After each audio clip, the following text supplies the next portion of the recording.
ورحمة الله. بسم الله الرحمن الرحیم.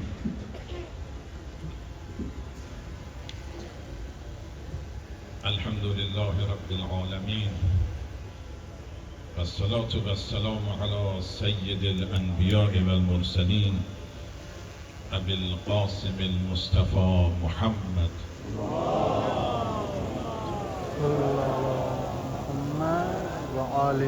وعلى أهل بيت الطيبين الطاهرين المعصومين واللعن الدائم على أعدائهم أجمعين.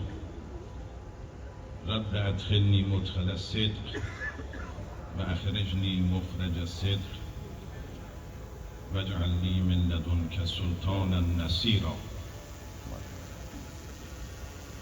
در آغاز سخن خیر مقدم عرض میکنم خدمت همه علمای عالی قدر، اندیشوران گرام، شخصیت‌های سیاسی، اجتماعی، فرهنگی، اساتید دانشگاه، شخصیت‌های رسانه‌ای از شبکه‌های مختلف، دانشجویان عزیز که در این محفل حضور پیدا کردید و به ویژه از شخصیت‌هایی که از راه دور از ایالت‌های مختلف، از کشمیر و لداخ و بنگال و کارناتاکا، تلنگانا، آندھرا، مهاراشترا، از راجستان و پنجاب و از یوپی،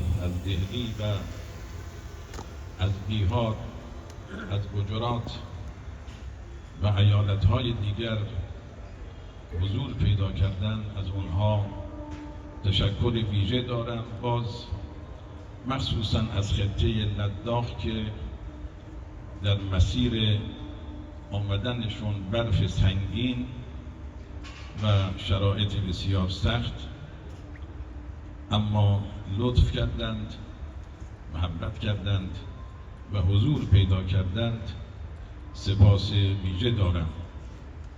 و حضور شخصیت‌های عالی قدر حضرت آیت الله قمی، سفیر محترم و شخصیت‌هایی که در اینجا حضور دادند از مذاهب و ادیان مختلف، حضور اونها رو هم من گرامی می‌دارم.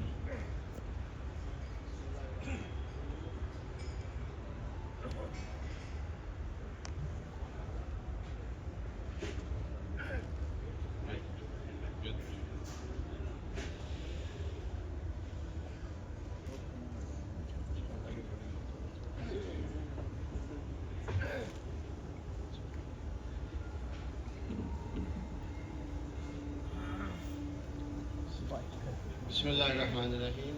आगा ने खुतबा हम्द सना के बाद कुरान की वो आयत जिसमें रब्ब अदखिलनी मुदखला सिद्क़ की तिलावत करने के बाद फरमाया कि मैं सबसे पहले इब्तिदाई कलाम में खैर मक़दम करता हूँ, मोस्ट वेलकम कहता हूँ और तमाम मेहमानों को खुश आमदीद कहता हूँ। मख़सूसन उलमाए कराम, दानिशवारान कौम मिल्लत, सियासी, सक़ाफ़ती और इल्मी शख्सियात जो यहाँ तशरीफ़ लाई हैं, इसी तरह जो मीडिया के मुख्तलिफ़ शुबों से जो हज़रात तशरीफ़ लाए हैं, स्टूडेंट्स काफ़ी तादाद में यहाँ आए हैं और मुख्तलिफ़ कौम मिल्लत और अदियान मज़ाहिब से ताल्लुक़ रखने वाली शख्सियात यहाँ तशरीफ़ फरमा है। मैं उन सभी का खैर मक़दम करता हूँ। ख़ास तौर से वो मेहमानान गिरामी जो दूर व दराज से सफ़र की सऊबतों और सख्तियों को बर्दाश्त करते हुए तशरीफ़ लाए। मुख्तलिफ़ स्टेट से कश्मीर, लद्दाख, बंगाल, कर्नाटक, तेलंगाना, यूपी, महाराष्ट्र, पंजाब, दिल्ली, गुजरात और मुख्तलिफ़ सूबों से यहाँ तशरीफ़ लाए हैं। खुसूसन लद्दाख जैसी वादी जो बर्फबारी और सफ़र की इंतहाई मुश्किलात, हालात और सूबतों को बर्दाश्त करते हुए मेहमान हज़रात तशरीफ़ लाए, मैं दिल की गहराइयों से खैर मक़दम करता हूँ। और बिलख़ास आयतुल्लाह क़ुम्मी यहाँ तशरीफ़ फरमा हैं, ईरान से तशरीफ़ लाए हैं, सफ़ीर मोहतरम जमहूरियत इस्लामी ईरान, और फिर दोबारा अदियान और मुख्तलिफ़ मज़ाहिब से ताल्लुक़ रखने वाली शख्सियात, तमाम मेहमानों का खैर मक़दम, खुश आमदीद और वेलकम कहता हूँ।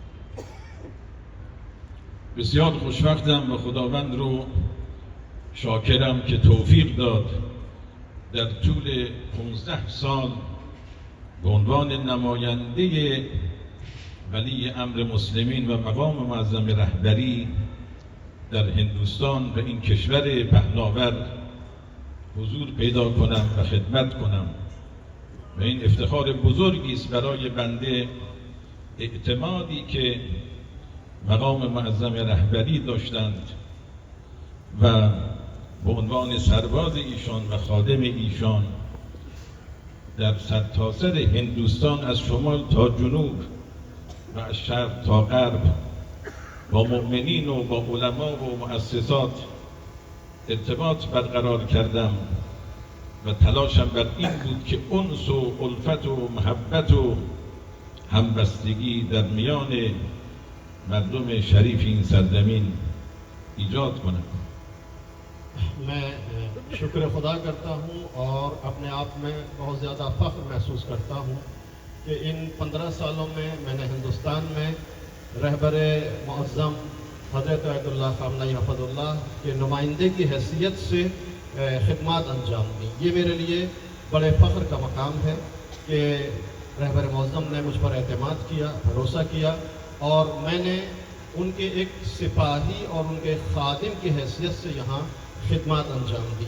हिंदुस्तान में रहते हुए इन 15 सालों में मुख्तलिफ सफ़र हर इलाके में शुमाल से जुनूब और मशरिक़ से मगरिब तक मुसलसल सफ़र अंजाम दिए। मोमिनीन और हिंदुस्तान के अवाम, उलमाए कराम, मुख्तलिफ मज़ाहिब के लोगों से आमद व रफ्त रखी और उनके साथ कोशिश ये की कि रहबर मुअज़्ज़म के पैगाम को पहुँचाने के साथ साथ उनके साथ मोहब्बत, उतूफ़त और एक बेहतरीन राब्ता कायम करने की कोशिश की। و بسیار تشکر میکنم از همکاری و همراهی علمای عالی قدر، رؤسای مؤسسات مختلف و همچنین مؤسسات مربوط به ادیان مختلف که مربوط به هندوها و بوداییها و سیکها، مسیحیها و سایر ادیان، اون همکاری و همیاری که داشتند از این جهت بسیار سپاسگزارم و در طول این 15 سال جز محبت و جز مودت و همدلی و مهربانی و مهمان نوازی چیزی ندیدم. मैं एक बार फिर शुक्रिया अदा करना चाहता हूँ इस जो खिदमत अंजाम दी है मैंने, उसके लिए उन उलमा ने जो यहाँ मौजूद हैं और हिंदुस्तान के मुख्तलिफ़ इलाक़ों में उन्होंने जो मेरी हमराही की और हिमायत की।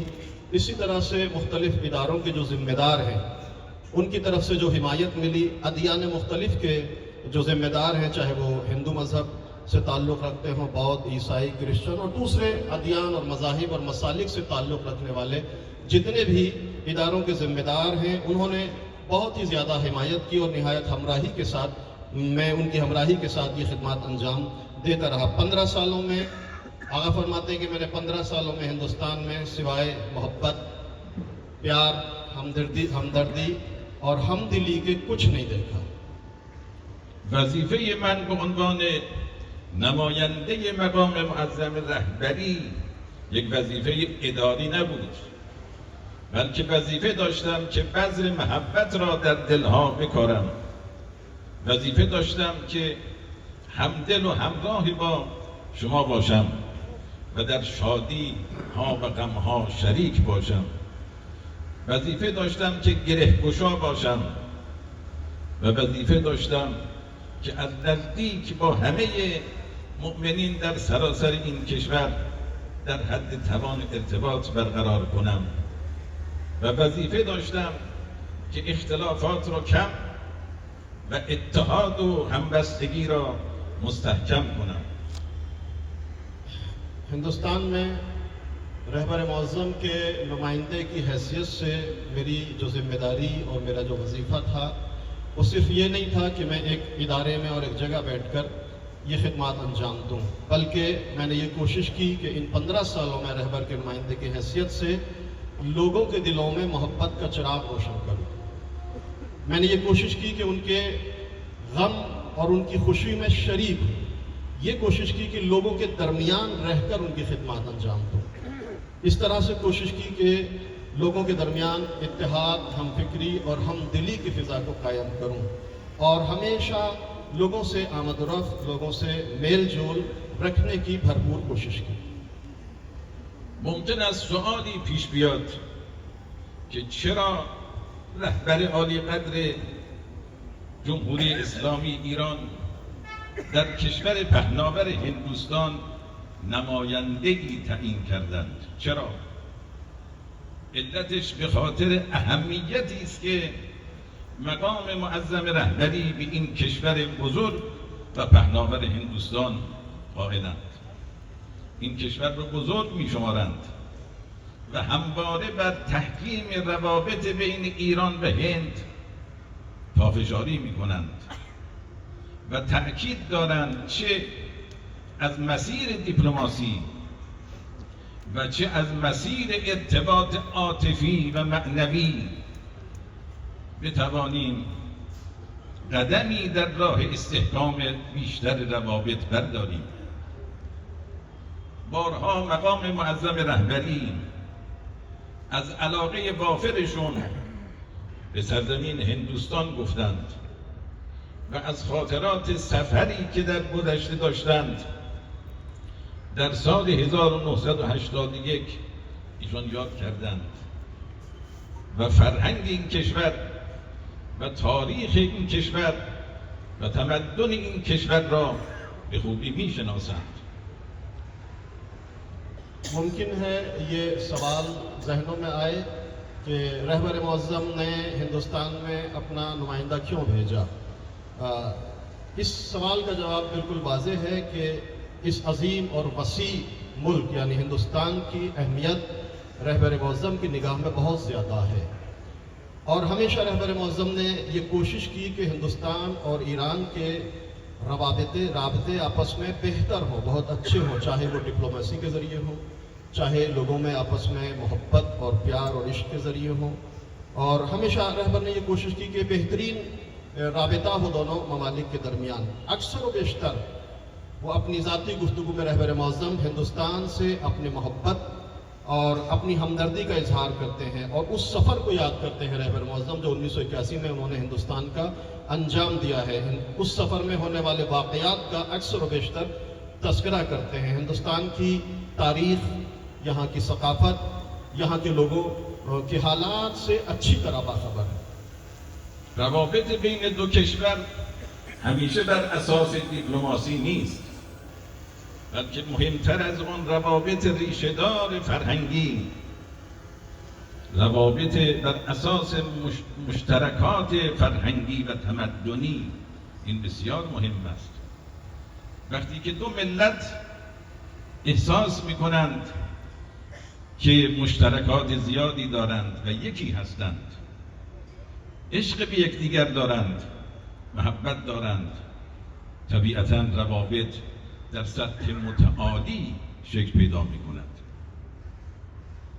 दो ममालिक के दरमियान आपसी रब्ता सिर्फ डिप्लोमेसी के ज़रिए बेहतर नहीं बनाया जा सकता, बल्कि सकाफ़त, तमद्दुन, तारीख़, इन सारी चीज़ों के ज़रिए दो मुल्कों के दरमियान राबते को बेहतर और मुस्तहकम बनाया जा सकता है।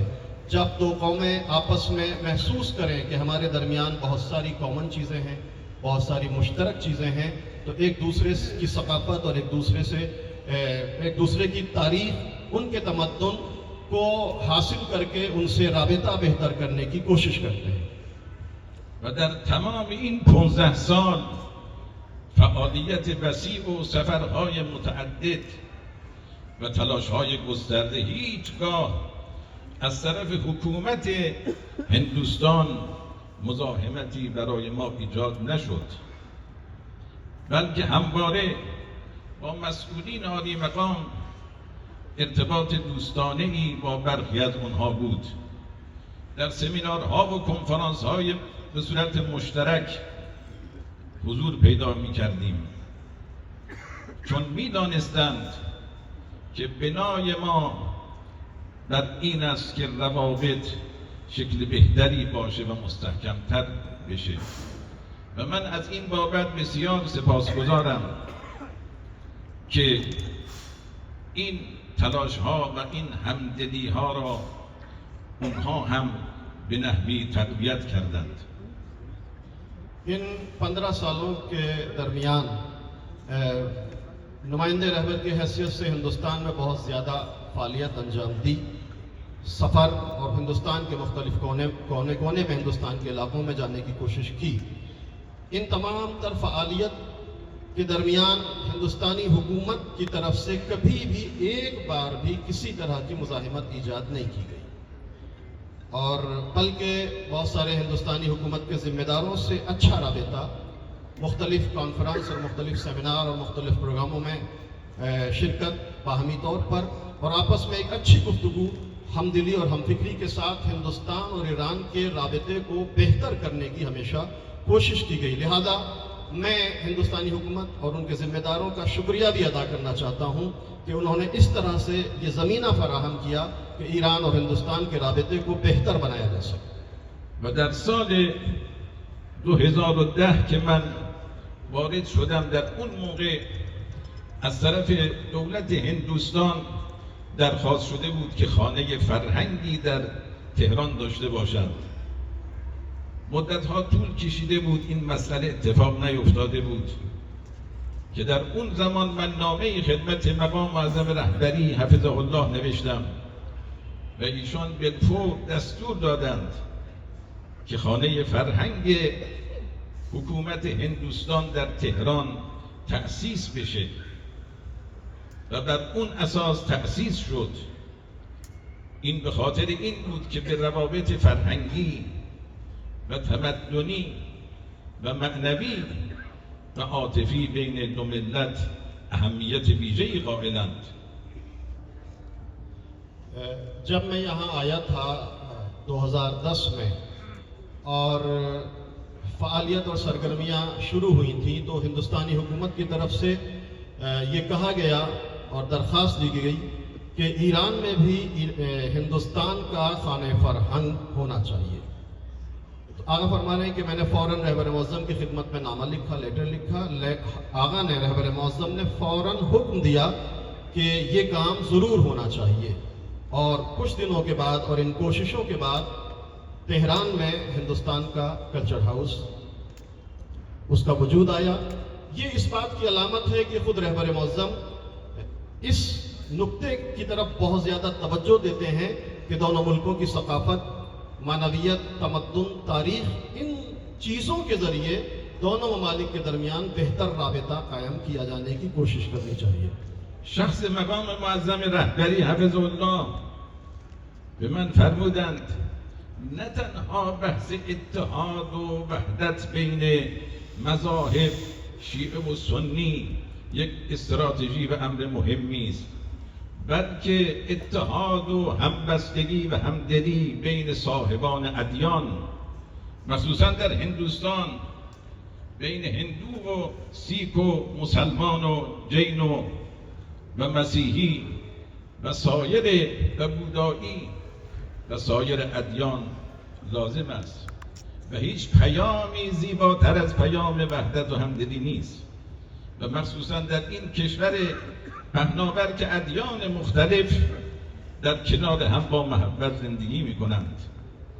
و من این پیام را مکرر به مردم ایران در سخنرانی هایی که در ایران داشتم منتقل کردم که در کشور هندوستان ما در تمام روستاها و شهرها اون همدلی را بین صاحبان ادیان مختلف می‌بینیم، و لذا در کنفرانس های فراوانی که مربوط به گفتگوی ادیان بود بنده حضور پیدا کردم، سخنرانی داشتم و کتاب‌هایی در این زمینه از دفتر ما منتشر شد.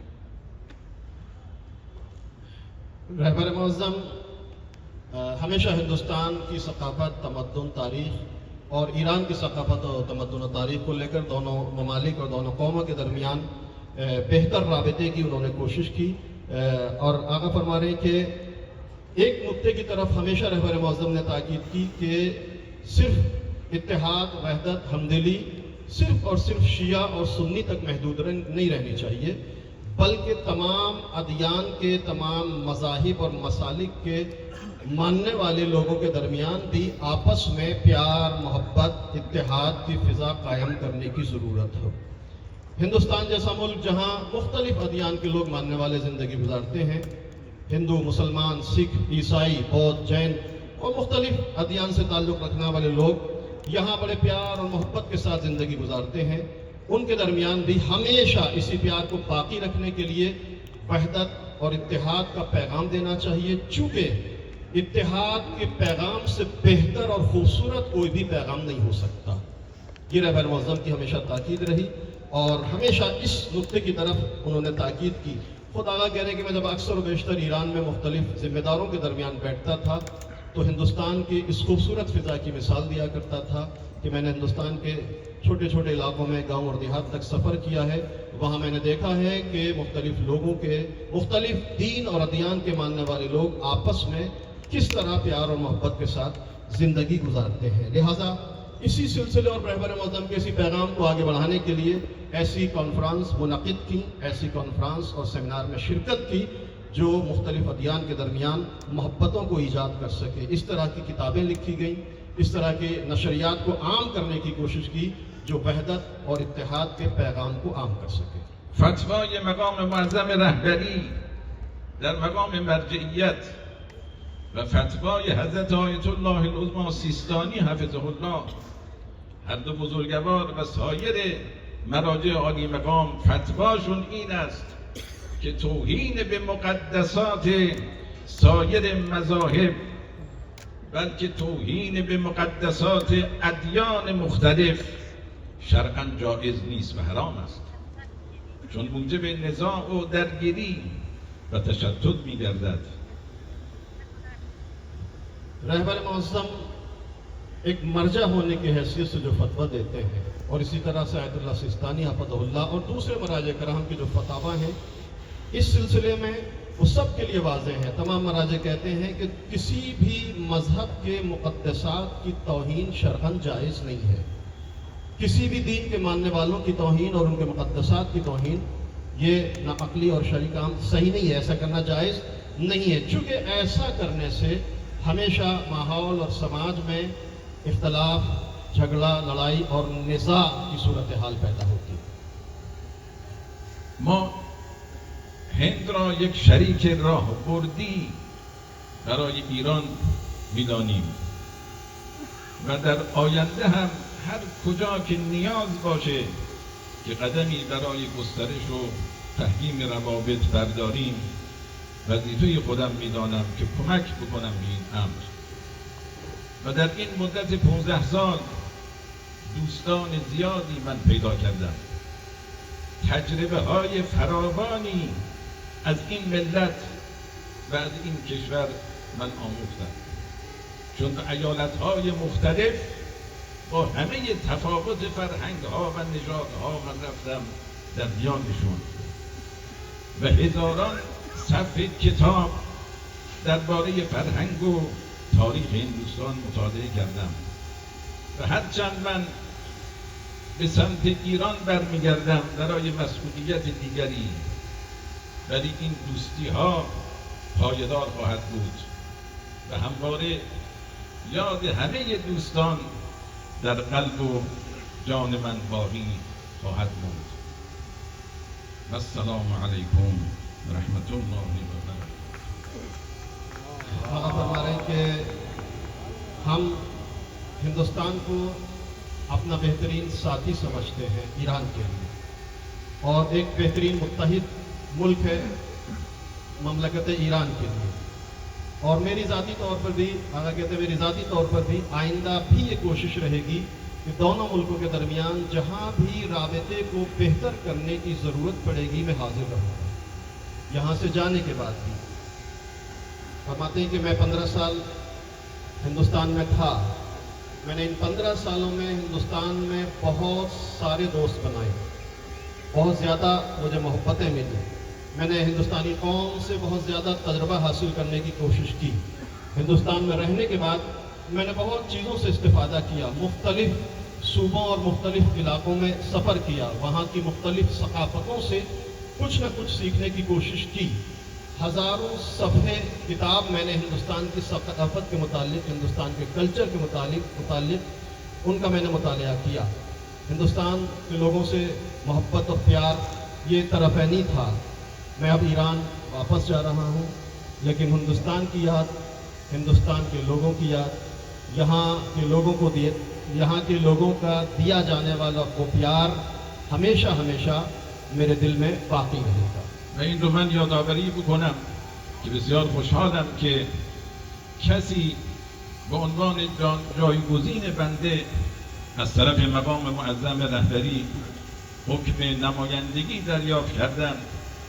حضرت حجت الاسلام و المسلمین جناب آقای حکیم الهی یک شخصیت بین المللی، شخصیتی صاحب تجربه، صاحب علم که انشاءالله میتوانند این راه را ادامه بدن و گام‌های مؤثری انشاءالله در راه تحکیم روابط بین دو کشور انشاءالله بردارند. आखिरी नुक्ते के तौर पर आपकी खिदमत में ये कहना चाहता हूँ कि मुझे यहाँ एक एहसास मसरत हो रहा है और खुशहाली का एहसास है कि मैं तो जा रहा हूँ, लेकिन मेरे बाद आने वाली जो शख्सियत है, जो नुमाइंदा रहबर की हैसियत से यहाँ खिदमत अंजाम देंगे, वो हुज्जतुल इस्लाम वल मुस्लिमीन अजहाय हकीम इलाही जो हमारे यहाँ दरमियान तशरीफ़ फरमा है, एक ऐसी शख्सियत है जो खुद ज़ाती तौर पर इंतहाई तजुर्बेकार और बैनुल अक़वामी हैसियत के मालिक है, एक आलिम और एक दानिशवर, एक मुदीर और मुदब्बिर।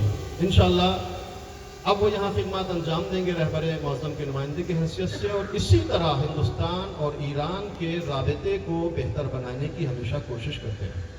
अस्सलामु अलैकुम व रहमतुल्लाहि व बरकातुहू।